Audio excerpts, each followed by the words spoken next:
Grant Halley stood alone at the edge of the great dunes. His boots sank into the golden sand, and the wind howled like a voice calling out from deep below. The desert stretched endlessly in every direction, hot, dry, and empty. Or so he thought. He was a mapper, a lone explorer hired to scan this part of the planet. No life signs, no ruins, just sand, wind, and silence. His scanner beeped, confused. Something under the dunes wasn't natural. Shapes, patterns, maybe even structures. Grant lowered his drone into a narrow canyon between the dunes. The sand moved strangely here, like it was alive. The drone's camera flashed a sharp image of carved stone buried halfway under the sand. Symbols, writing, then static. The drone crashed. "What the hell?" Grant whispered. He climbed down the dune carefully, sweat pouring down his face. When he reached the spot, he brushed off the sand and touched the stone. It was smooth, warm. It hummed. The moment his fingers made full contact, the ground shook. Before he could move, the sand opened beneath him like a trap. He screamed as he fell into the darkness. He landed hard on stone. Coughing and groaning, he sat up and looked around. He was inside a massive underground chamber glowing with soft blue lights. Walls of crystal rose high above him. Strange plants grew on the edges, pulsing gently. There was no sky, no wind, just a deep silence, and then he heard it, a voice. "We've been waiting for you, human." Grant jumped to his feet. Figures stepped out from the shadows. Tall, thin, wrapped in desert-colored robes. Their faces were hidden behind smooth, bone-white masks. Their eyes glowed faintly behind narrow slits. Where am I?" Grant asked. "You are home," one of them said. "You are the chosen one." Grant raised his hands. Wait. I think there's a mistake. I'm just a mapper.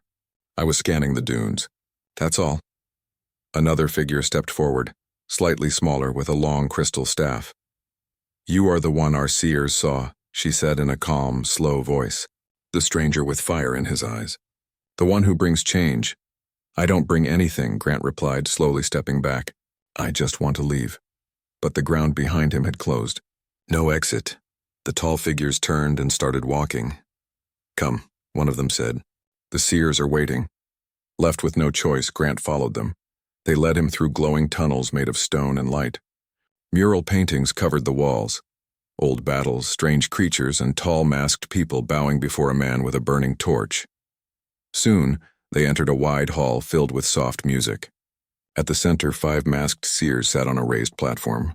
One of them stood and spoke. "You found the heart of the dunes. It opened only for you. That means you are the chosen king?" "King?" Grant blinked. "I don't even like meetings." "I'm not a king." The Seers ignored his protest. They placed a glowing chain around his neck and painted his forehead with silver dust. "The crown shall come later," one said, "but tonight you rest." He was guided to a soft bed inside a crystal room. Servants brought him food, water, and robes. Everything looked perfect, but as he lay down, his heart raced. Something didn't feel right. Why would they make a stranger their king? That night, as Grant closed his eyes, he heard soft footsteps outside his door. Then whispers, not normal whispers, cold, sharp, like knives scratching stone. "He is here. Again. He walks with fire. Let the knives drink again." Grant sat up, heart pounding. He wasn't sure what was happening, but one thing was clear. This city wasn't just hidden. It was dangerous. And maybe, just maybe, they weren't looking for a king. They were preparing for a sacrifice. Grant Halley woke up in a room made of shining crystal. The walls glowed softly. Everything looked peaceful, too peaceful. For a moment he wondered if it had all been a dream. Then the masked woman from before entered. "It is time," she said. "The people wait." Grant sat up. "Wait for what?" She didn't answer. Instead, she held out a long robe made of gold threads and desert leaves. "You must wear this," she said. Grant wanted to refuse, but something in her voice, calm but final, told him it wouldn't matter. He got up, dressed, and followed her. They walked through tunnels lined with glowing blue stones. As they reached the grand hall, drums began to beat. The crowd was already there. Hundreds of Thren, their long bodies covered in desert cloaks. Each wore a different bone-white mask. They stood still and silent, watching Grant like he was some holy creature, or a prize. A high seer stood at the center of the hall. She held up a crown. not made of gold or jewels, but of curved black bones tied with silver threads. Grant felt his stomach turn. Still, he walked forward. The seer raised the crown high. "We welcome the one the dunes whispered to, the one the prophecy calls he who walks beneath fire." The crowd began to chant his name. Grant, Grant, Grant. The seer placed the crown on his head. It was heavy. Too heavy. He felt the weight push into his skull. And suddenly a flash of something, a memory not his own. Blood. Screams. Fire rising inside the same hall. And a human face, and terrified, chained before the crowd. The image vanished. He almost collapsed. After the ceremony, he was led to a small garden filled with glowing plants. Strange birds chirped, and soft lights hung from crystal branches. A young alien girl waited there. She looked different, no mask, no robe, just simple clothes and bright eyes. She bowed. "My name is Zara," Grant blinked. "You're the first one who doesn't scare me." She smiled sadly. "They told me not to speak with you, but I wanted to warn you." "Warn me?" Zara nodded. "You're not the first human they made king. You're the fourth." Grant's heart skipped a beat. What happened to the others? They were called kings, but after the knife dance, they were never seen again. What is the knife dance? Jera looked around nervously. "A festival. In 2 days. They say it's for celebration. But I heard my father whisper once, the dance ends with blood." Grant swallowed hard. "Why me? Why now?" Jera stepped closer. "The city is dying. The sand grows colder every year. Their power is fading. They think a human can bring back life. But if not, they believe your blood will." Later that night, Grant returned to his chamber. The crown still sat on his head. He wanted to throw it away, but he was afraid. Not of the people, but of what he had seen in that vision. Were those memories? Or warnings? He stared at his reflection in the crystal mirror. He looked like a king, but he felt like a prisoner. Outside he heard drums, then chants, then silence, then whispers again. Chains of gold are still chains. The seers lie. The knives remember. He must walk the dance. He stepped back from the mirror. This place was beautiful, but broken. They called him king. But he was beginning to understand something very dark. He hadn't been chosen. He'd been trapped. And now, time was running out. 2 days later, the city began to change. Tunnels that were once quiet now echoed with drums. The glowing plants flickered in strange patterns. The people, the Thren, danced in the streets, their masks painted with red streaks, their movements fast and sharp. Grant watched from the balcony of his crystal chamber. Below him, the crowd spun in circles, blades flashing in their hands. They called it the Knife Dance Festival, a celebration of peace, they said. A welcome for their new king. But deep inside, Grant felt something else.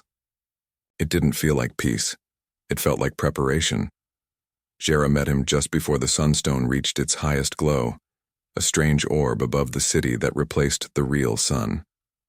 "You don't have to go," she said, her eyes wide. "They want me in the center of the festival," Grant replied. "They say it's tradition." Jera's voice dropped.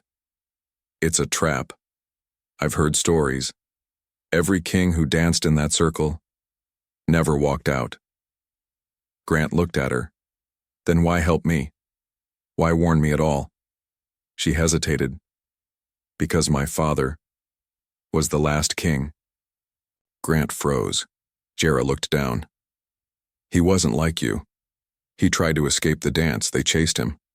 They made sure no one remembered him." The center of the city was lit with fire pits and rings of dancers. Hundreds of Thren surrounded the ritual arena, a wide circle carved from red glass and ancient bones. Grant stepped forward, dressed in the royal robe they gave him, the bone crown still pressed into his head, cold and heavy. A seer raised her staff. "Let the knife dance begin." The music started, fast and wild. Dozens of masked warriors entered the circle, each holding a long, curved blade that caught the firelight. They danced, they spun. The air filled with the sound of steel and stomping feet. Grant stood at the center, still, watching, waiting. The dancers moved closer, their circle tightening. Their eyes behind the masks were locked on him. Then one of the dancers, taller than the rest, raised both blades and shouted, "Let the king show his strength." The crowd roared. Someone handed Grant 2 short knives, ceremonial blades with silver handles. He looked at them, then at the crowd. They didn't want a dance. They wanted a fight. "Begin." The dancers lunged forward. Grant barely blocked the first strike. The sound of steel rang in his ears. The dancer stepped back, then slashed again. Grant dodged, rolled, and stood up quickly. He had trained before, a little combat, basic survival. But this was different. This was madness. Another dancer came at him. Then another. He ducked, kicked one to the side, and slashed across the robe of another. The crowd cheered. The Seers watched from their thrones, silent, judging. Grant panted, blood dripping from a small cut on his arm. He wasn't supposed to survive this. That was the truth. This wasn't a dance. It was a test. One he was meant to fail. Suddenly, a blast of smoke filled the arena. Firecrackers burst overhead. The crowd gasped, and from the corner, Jera appeared, wearing her own mask, holding a small crystal in her hand. She tossed it toward Grant. "Catch!" He grabbed it.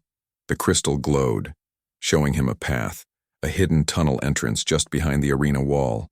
Jera shouted, "Run!" Grant didn't think. He dashed toward the wall, the dancers chasing him. Blades flying, the crowd screaming.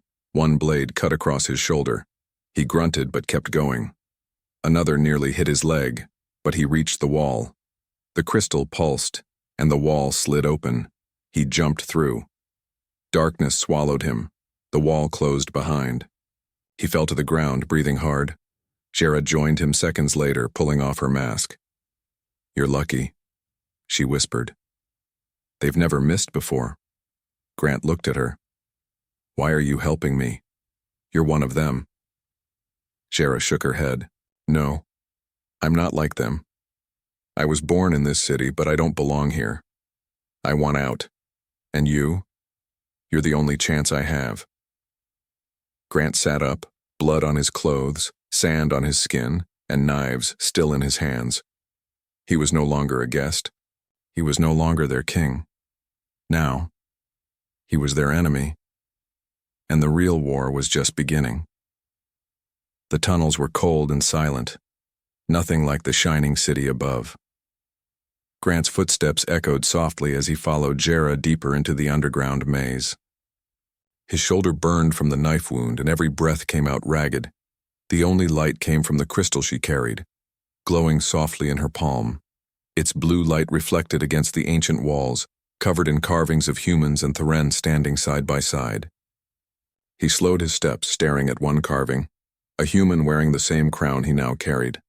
The man was surrounded by masked Theren, their blades raised high. "Is that one of the kings?" he asked. Jera nodded without looking back. "Yes, the first one." Grant frowned. "What happened to him?" She paused. He believed the Seers' promise. He trusted them. But when he failed to make the waters flow again, they sacrificed him to the sand. Grant clenched his jaw. So this was never about a king. It was about keeping their power. Jera's voice softened. "You're beginning to see what I've seen all my life." They turned a corner and stopped. The tunnel split into 3 narrow paths. From behind them, a faint sound began to rise. A slow, metallic rhythm. Drums. No. Footsteps. Many of them. "They're coming," Jera whispered. Grant pointed to the left. "This way." They ran. The path sloped downward, the air growing colder. The walls began to glisten, not with crystal but with something like glass, smooth, transparent, and faintly glowing. Strange shadows moved inside, like memories trapped behind the surface. "What is this place?" Grant asked, slowing. Jera looked uneasy. "The sacred depths. No one comes here, not even the Seers." Inside the glassy walls, Grant saw faint shapes, faces, human and Theren both. Some looked peaceful, others terrified. Their eyes seemed to follow him. "Are those people?" he asked. Shara didn't answer. He pressed a hand against the surface. It was cold, then suddenly warm, and an image flashed in his mind. A human, in armor, screaming as he was pulled into the wall by glowing hands. Grant pulled his hand back, heart racing. They didn't just kill them, they trapped them. Shara nodded. Their souls feed the heart of the city. That's how the Thurin survive. It's why they need humans. A sudden noise behind them, shouts, echoing closer. "Go!" Shara yelled. They ran again, turning down another tunnel. This one opened into a vast underground hall filled with machinery covered in dust. Old human technology, broken screens, metal panels, engines long dead. Grant's eyes widened. This is from Earth's early expeditions. I've seen these designs in old archives." He wiped away sand from one of the consoles. The faded words read, "Earth Research Colony, Theta 9. Shara watched him. "What does it mean?" "It means humans built this place first," Grant said slowly. "The Thurin didn't find us, we found them." The sound of pursuit grew louder. Grant searched the room quickly. "There has to be power here, a generator, a terminal, something." Shara pointed to a large metallic sphere at the far end of the hall. "The core. It still glows sometimes when storms hit the surface." Grant ran toward it, brushing off thick layers of dust. Symbols blinked faintly on its side. He pressed his hand on a cracked screen, and a faint voice crackled to life. "System. Reboot initiated. Welcome, Commander Halley." Grant froze. "That's my name," he whispered. The AI's voice grew stronger. "Commander Halley, you are 206 years overdue. Human systems in stasis. Alien contamination detected. Shall we proceed with restoration?" Shara's eyes widened. "It knows you?" Grant stared at the glowing console. "I think it knew my ancestor. Or maybe I'm part of something that never ended." The AI spoke again. "Security breach detected. Activate defense protocol." From the tunnel entrance, the Thurin guards appeared. Tall, masked, blades raised. Grant shouted, "Yes!" The core flared bright white. The ground shook violently. Dust rained from the ceiling. Energy pulsed through the old machines. Metal arms unfolded from the walls, firing bursts of light that knocked the Thurin back. Shara shielded her eyes. "What did you do?" Grant grabbed her hand. "I woke up their nightmare." As they fled deeper into the ruins, the AI's voice followed through the walls. "Commander, this facility still obeys human command. Do not let them silence the past again." Grant looked at Shara. "We need to find the control center. If we can reach it, maybe we can contact the surface." She nodded. "But the Thurin won't stop now. They'll burn the whole city before they let you escape." Grant tightened his grip on the glowing crystal.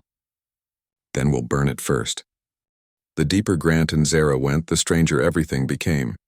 The tunnels twisted like roots of a giant tree, and the walls changed from crystal to smooth black glass. It was cold now, not just in the air, in the silence, the shadows, the very feeling under Grant's skin. The glowing crystal in Shara's hand flickered more than before. "We're not supposed to be here," she whispered. "I thought no one even knew about this place," Grant replied. Shara nodded slowly. "That's why they fear it. They reached a massive chamber. Its ceiling was so high it disappeared into darkness. In the center stood a tall glass obelisk, cracked and humming faintly. All around it were mirrors, hundreds of them, standing upright like forgotten soldiers. Each mirror showed something different, not reflections, memories. In one, Grant saw a human woman crying as masked Thurin closed in around her. In another, a group of engineers set up a camp and raised an Earth flag, only for the sand to rise and swallow it whole. Then he saw himself in one of the mirrors, bleeding, on his knees, surrounded. He quickly looked away. Shara stepped closer to the obelisk. "This is the heart of the glass archive. My father spoke of it once before they took him away. He said it holds the truth they don't want anyone to see." Grant walked to a dusty terminal beside the obelisk and brushed it clean. The AI's voice returned, now stronger, clearer. "Welcome, Halley Blood. Memory stream available. Proceed?" Grant hesitated, then nodded. Proceed. The mirrors shimmered. Then, across the glass walls, a hologram came to life, glowing like blue fire. It showed a younger human commander in an Earth uniform. "My name is Commander Elias Halley," the man began. "We came to this planet to build peace, to share knowledge. But the Thren saw our presence as threat and prophecy. They offered gifts. Then betrayal." Jera watched with wide eyes. "That's your ancestor?" Grant nodded slowly. "I think so," the projection continued. "Some of our team fell in love with their ways. Others disappeared. Those who resisted became part of their sacred ritual. I've hidden this memory for future bloodlines. If you're seeing this, you're probably the last." The image glitched. "Beware the Seers. They control the people with fear and myth. The knife dance isn't a celebration. It's a sacrifice, a way to feed the living city. They say the glass remembers. I say, it bleeds." Suddenly, a loud hum filled the chamber. The obelisk cracked further and the mirrors began to tremble. Jera backed up. "Something's wrong." The AI's voice returned. "Warning. Power surge. External interference. They've found you." From the entrance of the chamber, masked Thren warriors stepped forward, led by a high seer draped in blood-red silk. "You have broken sacred law," she hissed. "You touched what must remain sealed." Grant stood between the obelisk and Jera. "You lied to your people. You hid the truth." The seer raised her staff. "Truth burns. Only obedience keeps us alive." She slammed her staff to the floor. The mirrors around them shattered like screams made of glass. Grant and Jera dropped, covering their faces as shards flew like knives. But the obelisk, now fully cracked, released one last burst of light. Suddenly, the ground shook violently. The room began to collapse. "Run!" Jera shouted. They darted through a side tunnel as stones fell behind them. Through the falling dust, Grant heard the AI one last time. "Signal activated. Beacon to surface restored. Time is running short." They stopped in a smaller chamber, coughing, bruised but alive. Jera looked at him. "What now?" Grant pulled the crown from his satchel, the one they forced on him during the ceremony. He stared at its bone structure, now slightly cracked. "I'm not their king," he said, "but I might be their last chance to change." She nodded. "The signal's sent. If anyone hears it, help may come." Grant looked back down the dark tunnel. "But the Seers will come too," he said, "and next time they won't hesitate." Jera held up her crystal. "Then we don't hide. We finish what your ancestors started." Grant smirked, despite the fear inside him. "Let's show them what truth really looks like." The tunnel walls flickered with old light as Grant and Jera moved deeper into the ruins. The air had changed. It wasn't dusty anymore. It was charged, alive, like the city itself was waking up. Behind them, the sound of falling glass and echoing shouts faded. Ahead, a large steel door blocked the path. It was covered in Earth language and alien markings. Jera touched it gently.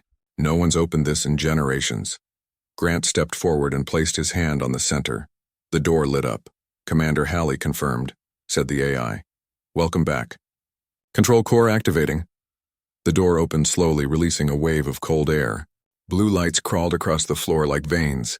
Machines clicked on, screens buzzed, and a large central chamber lit up with holograms of Earth ships, planets, and messages long lost. Grant walked into the command center of the original human colony. It had been buried for 200 years, but it still remembered him. "Why does it know you?" Jera asked, stepping beside him. Grant stared at the glowing console. "My great-great-grandfather was the commander of the first Earth mission here. Somehow, this place recognizes me through blood." The AI voice spoke again. "Threat level critical. Ritual city expansion detected. Seer control now exceeds 84% of planet systems. Shall we initiate countermeasures?" Jera's eyes widened. "It sees them as a virus," Grant nodded, "because they hijacked everything humans built here. They twisted our tech into religion, into fear." He turned to the console. "Can we fight back?" The AI responded. "Defense protocols are damaged but salvageable. Atmospheric beacon has been sent to Earth Command. Estimated response unknown. Until then, survival depends on localized command." Jera looked around. "If they realize we've activated this place, they'll come with everything." "We're not going to wait for them," Grant replied. They spent hours reactivating systems. Lights came on across deep tunnels. Old bots rebooted. Drones began to hover above their heads like insects remembering their orders. Grant uploaded the broken messages from his ancestor. Each one told a piece of the story: betrayal, escape, last resistance, and hope. It all pointed to one final weapon locked beneath the control room. Jera guided him to it, a chamber covered by sealed glass. Inside sat a single silver suit, tall, armored, with veins of blue light and wings folded across the back. The Dunwalker armor, the AI announced. Last human exosuit on this planet. Built for kings. Worn by warriors, Grant stared at it. It's beautiful, Jera whispered. It's not just armor. It's a symbol. If you walk into their city wearing that, they'll either fall to their knees or run in fear. Back in the desert city, the Seers prepared the people for the final cleansing. We must purify the city, one Seer spoke. The false king has awakened cursed machines. The dunes demand silence once more. But as the people gathered near the central temple, the ground rumbled, lights flickered, then, from a hidden entrance, a figure stepped into the firelight. Grant in the Dune Walker. Armor, glowing, silent, surrounded by ancient drones and floating lights. The crowd gasped. Some bowed, others ran. The Seer stepped forward, shocked. He dares return? Jera appeared beside him, holding the glowing crystal high. She shouted, "He is not your king." She turned to the people. "He is your truth." Grant spoke, his voice amplified by the suit. 200 years ago, my people came here to build peace. But you twisted their gifts. You made fear your god. He stepped forward, and now, I take back what was stolen. The drones formed a circle around the temple. The AI's voice echoed through the streets. Systems restored. Seer authority overridden. Awaiting full command, the Seers tried to resist and raising their staffs, summoning lightning from old machines. But Grant walked through the storm, unafraid. The armor absorbed the blasts. One by one, the staffs fell. Sparks flew, masks cracked, and the people began to cheer. When the light faded, the city was silent. The Seers were gone. The temple was quiet. And Grant, still wearing the ancient suit, stood at the heart of it all. Jera looked at him, eyes wide. "You're not just the king they feared." "No," Grant said, pulling off the mask. "I'm the memory they tried to erase." Smoke curled into the golden sky above the hidden desert city. The flames had died down, but the heat of rebellion still hung in the air. The Seers were gone, their control broken, their voices silenced. Their sacred staffs now lay in the dust. The people of the Thurin gathered quietly in the open plaza. No more chants, no more blades, only silence and eyes, watching Grant Halley. He stood atop the shattered steps of the ancient temple, still wearing the Dunwalker armor. His breath was steady, his wounds hidden under steel. Jera walked beside him, holding the glowing crystal that once showed them the path. Now it simply pulsed with peace. "It's over," she whispered. Grant didn't respond at first. His eyes were fixed on the sky. He could feel it. The signal had gone through. Far above the clouds, a ripple in the atmosphere opened, a faint blue shimmer. The AI's voice echoed in Grant's helmet. Surface beacon confirmed. Response detected. Incoming ship, ETA 3 hours, a human ship. After 2 centuries, help was coming. But Grant wasn't sure if it was rescue or reckoning. Jera turned to the crowd.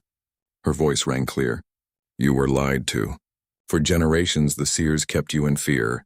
But fear is not a god. Fear is not truth." She pointed toward Grant. "This man came from the dunes. He bled like us, fought like us.